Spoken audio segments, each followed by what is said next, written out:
پاکستان کا ہمسایہ ملک میں جوہری تابکاری مواد کی چوری اور فروخت پر اظہار تشویش، سلامتی کونسل سے تحقیقات کا مطالبہ۔ اقوام متحدہ میں پاکستان کے مستقل مندوب منیر اکرم نے کہا، انتہائی تابکار زہریلا مادہ کیلیفورنیم ایک گروپ کی غیر قانونی ملکیت میں پایا گیا۔ اسی ملک میں 2021 میں کیلیفورنیم کی چوری کے 3 واقعات رپورٹ ہوئے تھے۔ سلامتی کونسل ایسے واقعات دوبارہ ہونے سے روکنے کے لیے مناسب اقدامات کرے۔ انہوں نے کہا کہ پاکستان نے اقوام متحدہ کی قرارداد کے تحت اپنے فرائض کامیابی سے مکمل کیے، مضبوط کمانڈ اینڈ کنٹرول سسٹم قائم کیا۔ سعودی وزیر سرمایہ کاری کی قیادت میں اعلیٰ سطح وفد اسلام آباد پہنچ گیا۔ سعودی وزیر خالد بن عبدالعزیز کے ساتھ 130 سرمایہ کار بھی اسلام آباد پہنچے ہیں۔ پاکستان اور سعودی عرب کے درمیان $2 ارب کے معاہدوں کا امکان۔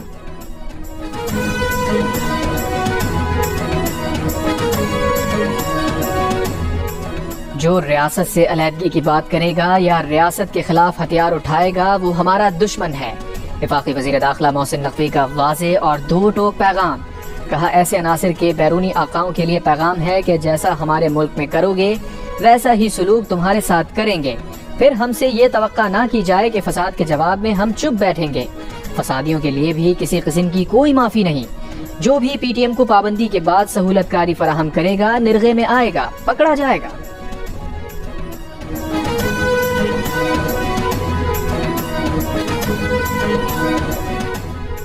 بلاول بھٹو زرداری نے کہا ہے کہ آئینی ترمیم پر حکومت کے پاس ضمیر پر ووٹ لینے کا آپشن موجود ہے۔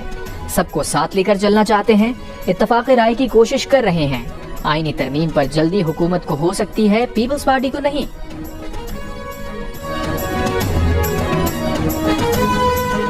خیبر پختونخوا کابینہ نے پولیس ایکٹ 2017 میں ترامیم کی منظوری دے دی۔ ترامیم کے تحت آئی جی پولیس سے ٹرانسفر پوسٹنگز کے اختیارات واپس لے لیے گئے، جبکہ D P Os, D I Gs, additional I Gs کی پوسٹنگ کا اختیار وزیر اعلیٰ کو حاصل ہوگا۔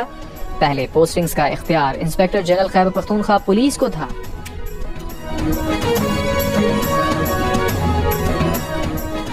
موٹر وے M9 پر بلاری کے قریب ٹریفک حادثہ، 3 افراد جاں بحق۔ ترجمان موٹر وے پولیس کے مطابق حادثہ ٹائر نکل جانے کے باعث پیش آیا۔ حیدرآباد سے کراچی آنے والی کار کریش بیریئر سے ٹکرا کر الٹ گئی، گاڑی میں آگ لگ گئی، 2 خواتین اور 1 شخص جھلس کر جاں بحق۔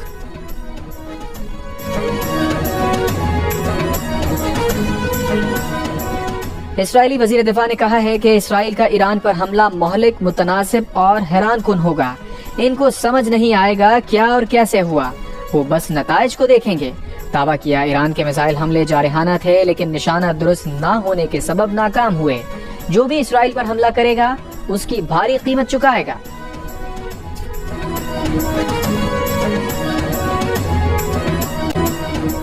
بجلی صارفین صرف حکومت سے نہیں پرائیویٹ آپریٹر سے بھی بجلی خرید سکیں گے۔ وفاقی کابینہ کی توانائی کمیٹی نے independent system and market operators policy کی منظوری دے دی۔ وزیر اعظم کی زیر صدارت اجلاس کے بعد جاری اعلامیے کے مطابق آئی ایس ایم او بجلی کی مارکیٹ کو ملٹی پلیئر انڈیپینڈنٹ مارکیٹ میں تبدیل کر دے گا اور ایک شفاف مسابقتی مارکیٹ قائم ہوگی۔ اس فیصلے کی وفاقی کابینہ سے توثیق کرائی جائے گی۔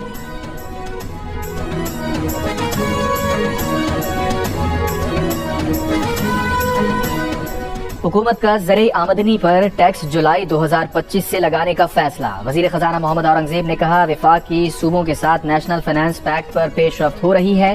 سی پیک بجلی منصوبوں کی ری پروفائلنگ معاہدے ہونے کی امید کا بھی اظہار۔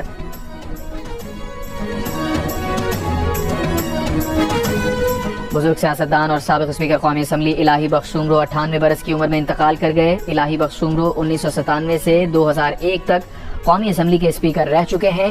الہی بخش سومرو کی نماز جنازہ آج جمعرات کی دوپہر 1 بجے کراچی میں ادا کی جائے گی۔ الہی بخش سومرو نے وفاقی وزیر کے طور پر بھی خدمات انجام دیں۔